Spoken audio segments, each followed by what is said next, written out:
for the rematch in Carolina, right here on NFL Network. Looking for some revenge and redemption is the NFL's leading passer, Matt Ryan. The former league MVP is coming off another heartbreaking loss, ready to get back on track against Carolina tonight.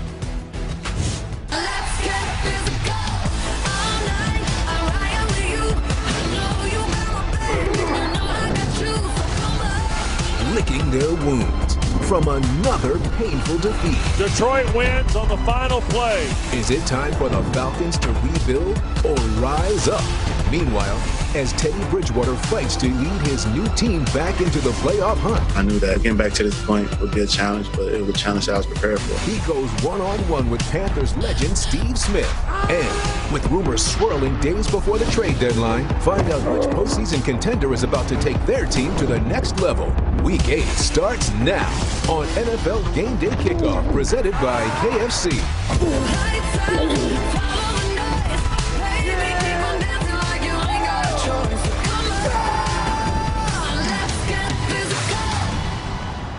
Welcome to NFL Game Day Kickoff, presented by KFC.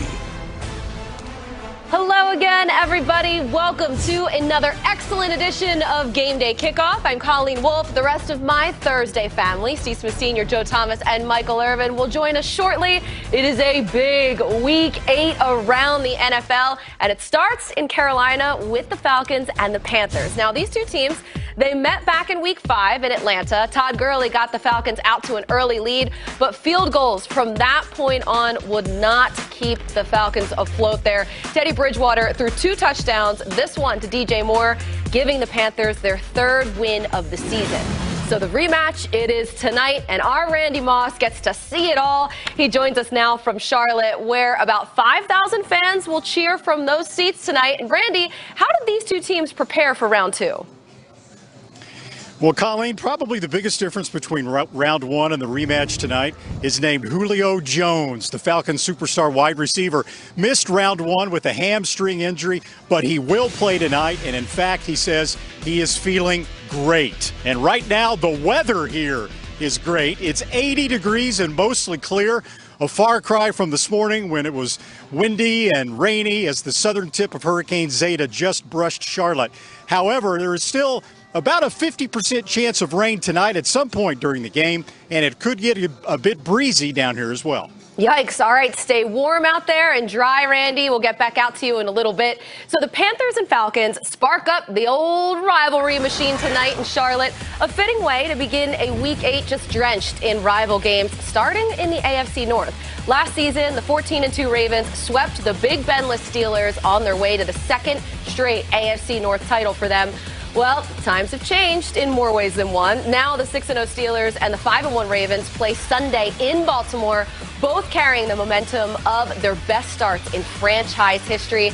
As we welcome in our esteemed analysts here to talk about this and more, Joe Thomas, Steve Smith Sr., and Michael Irvin. Welcome in, gentlemen. We have a lot to kibitz about here. So, Steve, I'm going to start with you. With Big Ben back, are the Steelers now the favorites in the AFC North? I'm going to get some flack for this, but you have to say they are. Just the way they're playing.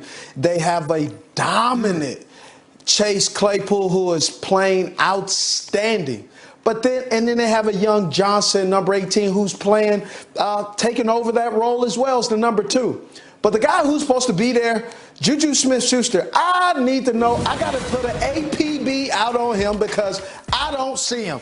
He's been the guy that he's been playing so well prior to this year that this was a guy that they thought can be the guy that replaces AB. Well, everybody else has played well. I need to see a little bit out of Juju because when you are playing the Baltimore Ravens, especially this black and blue division, playing in the AFC North, you throw the records out of the window because it's a fisticuffs and it's a fist fight in a phone booth and somebody's going to get bloody and Juju better get there because this is going to be a hell of a game. It's going to be a physical game. Both of these defenses love to blitz. Only one quarterback, though, is a lot better at it than the other, and that would be Big Ben. So we'll see how that goes. The Ravens attempting to be the first team to win the AFC North 3 straight times, something the Patriots were able to do really in their sleep in the AFC East. 11 straight division titles for them, but Tom Brady's gone, and Cam Newton isn't playing well. That's what this season has been all about. Cam's struggles were on full display last week against San Francisco, throwing 3 interceptions before being benched for Jarrett Stidham in the fourth quarter. So, Joe, it's obviously an important division game here against the Bills. How quickly should Bill Belichick bench Cam Newton if he struggles Sunday, especially with Julian Edelman out with that knee injury? Well, Bill Belichick's going to have a slow hook with Cam Newton because he still gives the Patriots their best chance to win. And we heard Bill Belichick say that directly himself this week. And let's be honest, the problems haven't all been Cam's. Yes, he turned the ball over 6 times in the last 3 games, which that's not exactly the Patriot way, but the receivers have struggled to get open consistently, and their defense is struggling to defend passes down the field. But Cam and the Patriots' offensive line still provide a good and, most importantly, unique running game that can be a problematic and a tough matchup for defenses to defend. So let's be honest, they don't really have any other aspect of their offense that really spooks people outside of that unique quarterback-based running game. And Cam had his worst game of the season against the Niners. And this week, San Francisco, well, they move on to Russell Wilson. Their first meeting of the year. And remember all the drama last time they played? Week 17 of last season, the division on the line, all for playoff seeding. And the Niners came up with the photo finish. Dre Greenlaw stopping Jacob Hollister at the goal line, saving the Niners in that 26-21 win. Irv, will the Niners be able to slow down Russell Wilson this time around? First, Colleen, that was a great game right there. That play right there, I had everybody on pins and needles and everything. But listen, there's a combination of stopping Russell Wilson. Let's be real. Russell Wilson thrown 22 touchdowns. That leads the NFL. 119 passer rating. That leads the NFL. He's thrown an average of 315 yards. They say it's second, but it leads the NFL because Dak Prescott is first with 371, and we know Dak will not be playing anymore this football season. Now, can that defense stop all of that? Then have to stop it. It just has to slow it down. And then you need the offense to do its part. Like the offense I've been seeing the last few weeks, now that Garoppolo's ankle is healthy, where he's throwing those short passing yards, just short passing. He's getting the ball out of his hands quickly. Great job by Kyle Shanahan.